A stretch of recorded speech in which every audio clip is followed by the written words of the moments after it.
नाज़रीन, ये कश्ती है और इसमें मियाँ बीवी और उनका बच्चा है। ये दोनों सैरो तफरीह के लिए निकले हुए हैं और कश्ती से लुत्फ़ अंदोज़ हो रहे हैं। और उसी स्ना में इन दरख्तों के ऊपर ही एक दरख्त था जिसमें एक तोता बैठा अपने घोंसले से बाहर देख रहा था। उसने एक सुराख बना रखा था जहाँ पे वो बैठा रहता था छुप कर और बारिश वगैरह से महफूज रहता था, रसोई करता था। इसी स्ना में कश्ती एकदम उलट गई और बच्चा जो था वो सीधा उस नहर में गिर गया और जो मियाँ बीवी थे वो भी गिर गए और अपनी चीखना चलाना शुरू कर दिया।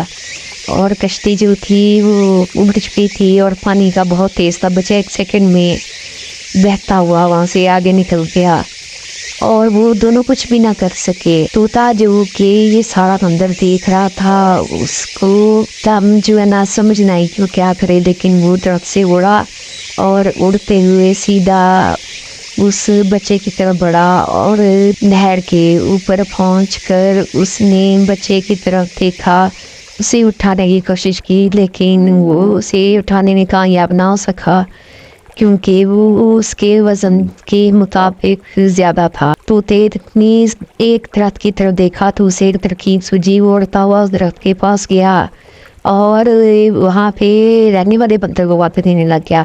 बंदर एक शाख के पीछे से बरामद हुआ और उसे बोला कि क्या बात है। तो तोते ने उसे कश्ती उठने और बच्चे के नहर में गिरने का वाक़या जल्दी जल्दी सुनाया और इशारा कर दिया। बंदर ने फौरी तौर पर एक लंबी सी शाख को खींच कर उसके साथ झूला लेते हुए नहर के साथ लगा दी और बच्चे का इंतजार करने लगा। जैसे ही बच्चा उसके पास पहुंचा उसने लपक कर बच्चे को पकड़ा और पानी में से उठा लिया। जब उसने बच्चे को पानी में से उठाया तो तोता जो कि ऊपर वाली शाख पर बैठा हुआ था वो बहुत खुश हुआ और उसने फड़फड़ाना शुरू कर दिया। अब दोनों ने उसको बच्चे को उठाकर उसके माँ बाप की तरफ जहाँ ये कश्ती उठी थी नहर के साथ साथ चलना शुरू कर दिया। तोता उसके कंधे पर बैठ गया।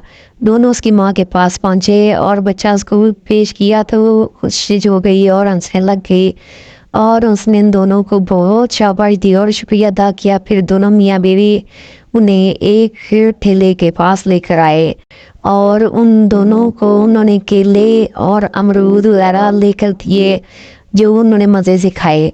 तोता अमरूद अपने साथ लेकर अपने घोंसले में आ गया और बैठ कर फिर से इधर उधर सारे नज़ारे देख रहा था और खा भी रहा था। दोस्तों, अगर आप चाहते हैं किस तरह की मज़ीद कहानियाँ देखते रहें तो मेरे चैनल को सब्सक्राइब और वीडियो लाइक करते हैं। शुक्रिया।